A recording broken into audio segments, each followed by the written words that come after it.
नमस्कार दोस्तों, मेरा नाम है विशाल और मैं आप सबके लिए आज लाया हूँ स्टॉक बॉक्स का बिजनेस स्टैंडर्ड एनालिसिस वीडियो। इस वीडियो में हम रोज एनालाइज करते हैं अच्छे आर्टिकल्स, इकोनॉमिक और बिजनेस आर्टिकल्स और लेकर आते हैं आपके लिए बिल्कुल सिंपल लैंग्वेज में ताकि आप उन्हें समझ पाएं। शुरुआत करते हैं सबसे पहले आर्टिकल से। ये आर्टिकल है प्राइवेट बैंक्स के बारे में। आप सबके बैंक अकाउंट्स होंगे प्राइवेट बैंक्स में, तो ये आपके लिए बहुत इंपॉर्टेंट है। अगर आपके पास प्राइवेट बैंक्स में बैंक अकाउंट्स है और साथ ही आप इन्वेस्ट करते हैं किसी भी म्यूचुअल फंड में, इंडेक्स में या फिर स्टॉक्स में जो बैंक से रिलेटेड है, तो यहाँ पर हम शुरुआत करते हैं इस आर्टिकल की। Private banks net falls 10%। अब हेडिंग से आपको समझ में आ रहा होगा कि कोई बहुत अच्छी न्यूज़ नहीं है, लेकिन हम इसे आगे डिकोड करते हैं पढ़कर। प्राइवेट बैंक्स ने रिपोर्ट किया है एक robust profile with healthy growth in net interest income. अब कुछ पैरामीटर्स हैं जहां आप बैंक्स को एनालाइज कर सकते हैं। ये आर्टिकल बहुत यूजफुल होगा आपके लिए अगर किसी भी बैंक के हेल्थ को आपको एनालाइज करना है।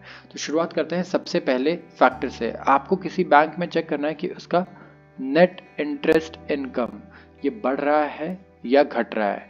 नेट इंटरेस्ट इनकम मतलब एक तरीके से आप कह सकते हैं जो ओवरऑल उसका इंटरेस्ट से जो इनकम आता है वो। और इसके अलावा आप देखेंगे क्रेडिट ऑफ टेक और reduction in provision burden. Provision burden क्या होता है? ये होते हैं वो बर्डन्स, प्रोविजंस उन लोगों के जो बैंक को लगता है कि पैसे नहीं लौटाने वाले। तो ये जो चीज़ें हैं ये सारी ग्रो हुई है, नेट इंटरेस्ट इनकम और क्रेडिट ऑफ टेक, और इसके अलावा रिडक्शन इन प्रोविजन बर्डन हुआ है फोर्थ क्वार्टर के लिए FY23 के। अगर आप एज अ पैक देखिए, ओवरऑल बैंकिंग सेक्टर की यहाँ बात हो रही है, ध्यान रखें, और स्पेशली प्राइवेट बैंक्स की। ये नेट प्रॉफिट इनका डिक्लाइन हुआ है 9.7% टू 25,317 करोड़, क्योंकि एक्सिस बैंक ने इस बार बहुत बड़ा एक लॉस पोस्ट किया और इसे आप कह सकते हैं कि एबनॉर्मल लॉस है। ये नॉर्मल लॉस नॉर्मल ऑपरेशन से नहीं हुआ है, एक वन टाइम हेफ्टी चार्ज था। इन्होंने सिटी बैंक का इंडिया कंज्यूमर बिजनेस एक्वायर किया था उसके लिए। तो FY23 में नेट प्रॉफिट बढ़ा 23.3% year on year to 1.17 trillion rupee from 94,046 crore. ये डेटा कंपाइल किया गया है BS रिसर्च ब्यूरो द्वारा 14 लिस्टेड प्राइवेट बैंक्स के लिए। तो जो 14 सबसे बड़े लिस्टेड प्राइवेट बैंक्स हैं, इस आर्टिकल में उनकी बात हो रही है और इनके पैरामीटर्स क्या क्या है जो आप चाहे तो स्क्रीनशॉट ले लीजिए। अगर आपको किसी भी इन्वेस्ट करने से पहले या आपको ऐसे ही अपने बैंक का हेल्थ देखना है जहां आप डिपॉजिट रखते हैं, आपको क्या देखना है? नेट इंटरेस्ट इनकम बहुत इंपॉर्टेंट है, स्पेशली बैंक्स के लिए ही ये देखा जाता है। उनके अदर इनकम को देखिए, क्या उनका टोटल इनकम अगर मान लेता है 100 रुपये है, तो इनमें से ज़्यादातर होना चाहिए नॉर्मल बिजनेस से, राइट, जो उनके नॉर्मल ऑपरेशंस है। और जो अदर इनकम है आप कह सकते हैं या एबनॉर्मल जो दूसरे इनकम्स हैं वो कम होने चाहिए। क्यों? क्योंकि नॉर्मल बिजनेस का जो इनकम है वो सस्टेनेबल है, वो अगले साल भी आएगा। लेकिन जो लेट्स से अदर इनकम है या इस टाइप के इनकम है जो अनयूजुअल है, मैं अदर की बात नहीं करूंगा यहाँ पे, वैसे हम अदर से हमने शुरुआत की इस टॉपिक की, लेकिन जो इनकम अनयूजुअल है या एबनॉर्मल है उसे आप ज़्यादा तवज्जो ना दें। जैसे ही एक्सिस बैंक में जो एबनॉर्मल इस बार जो लॉस देखा है उसे भी ज़्यादा इंपॉर्टेंस देने की ज़रूरत नहीं है, क्योंकि अगले साल जो नॉर्मल बिजनेस के ऑपरेशंस है और उससे जो इनकम आ रही है वो इंपॉर्टेंट होगा।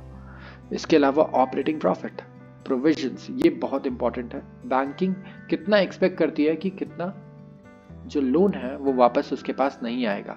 तो आप प्रोविजन देखिए, ये है Q4 FY23 और ये है FY23 ओवरऑल, ठीक है। आप चेंज देखिए, पहले प्रोविजन माइनस ये था, फिर इतना कम आया, तो ये और ज़्यादा चेंज आया तो और बेटर है अगर वो कम हो रहा है, कि बैंक को लगता है ज़्यादा लोग इस बार पैसे लौटाने वाले हैं, तो इसे आप नॉन परफॉर्मिंग एसेट्स भी बोलते हैं। तो प्रोविजंस वैसे और भी अलग अलग तरीकों की होती है। नेट प्रॉफिट तो बहुत कॉमन है, हर कंपनी का आप देखते हैं। इसके अलावा ग्रॉस NPA और नेट NPA हर बैंक के लिए सबसे इंपॉर्टेंट फैक्टर। एक टाइम पे इंडिया का बैंकिंग सेक्टर बहुत ही ज़्यादा अंडर परफॉर्म करता था, सिर्फ इन चीज़ों की वजह से। ये दो चीज़ें सबसे इंपॉर्टेंट, ग्रॉस और नेट NPA।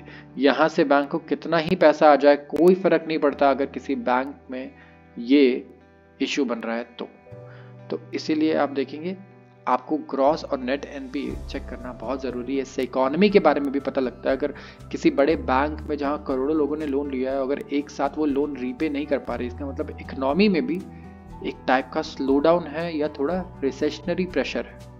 तो इसलिए ये बहुत ही इंपॉर्टेंट एक तरीके से इकोनॉमिक इंडिकेटर भी आप बना सकते हैं इसे। तो इसके अलावा मैं आपके लिए लेकर आया हूँ बैंक निफ्टी।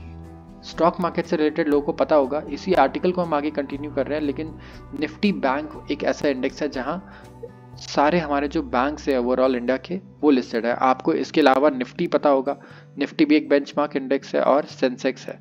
इसी तरीके से बैंक्स का जो इंडेक्स है इसे हम कहते हैं बैंक निफ्टी।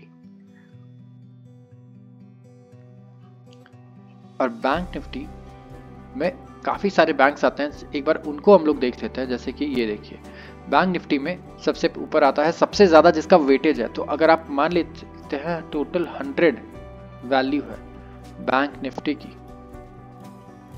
तो यहां पर 27.4 क्या है, HDFC का वेटेज है। उसके अलावा सबसे बड़ा दूसरा कौन है, 23.61 ये।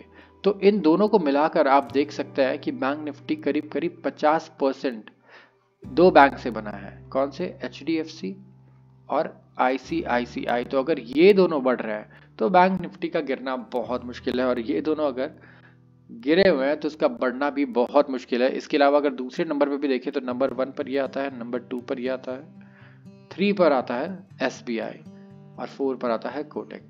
Bank of Baroda, AU small finance bank, बंधन बैंक, IDFC, PNB बहुत ही कम शेयर है इनका और बहुत ही कम वेटेज है। एक्सिस बैंक का भी वेटेज कहेंगे अगर आप देखें तो अच्छा ही है, यहाँ पे 5वें नंबर पर ही आता है। तो इसे आप जरूर नोट कर ले, ये NSE की वेबसाइट से लिया है हमने और आप इसका स्क्रीनशॉट भी ले सकते हैं। अगर आप ट्रेडिंग करते हैं तो आपके लिए बहुत इंपॉर्टेंट है जानना कि बैंक निफ्टी में किस बैंक का वेटेज सबसे ज्यादा है, किसका सबसे कम है। अब आते हैं निफ्टी पर। बैंकिंग सेक्टर इंडिया के लिए आप देखिए कितना इंपॉर्टेंट है, ये टॉप कॉन्स्टिट्यूएंट्स है, ये कॉन्स्टिट्यूएंट्स हैं वेटेज के हिसाब से। निफ्टी जो हमारी इंडेक्स है उसमें आप देखिए निफ्टी में सबसे ज्यादा वेट दिया गया है रिलायंस को, नंबर 1 पे है। इसके अलावा लेकिन अगर आप देखें तो नंबर 2 पर HDFC बैंक आता है, 3 पर ICICI बैंक आता है, इसके बाद फिर फाइनेंस से रिलेटेड HDFC आता है, और इसके बाद आप देखेंगे कोटक महिंद्रा बैंक भी है यहाँ पर और एक्सिस बैंक भी है। तो सबसे ज्यादा कंपनीज निफ्टी में बैंक्स की है, बैंकिंग कंपनीज है, एंड उनका वेटेज आप देख सकते हैं इंडियन मार्केट में सबसे ज्यादा है। अगर बैंक्स बढ़ते हैं तो यूजुअली हमारी ओवरऑल मार्केट भी पॉजिटिव रहती है, क्योंकि सबसे ज्यादा वेट भी इनका है।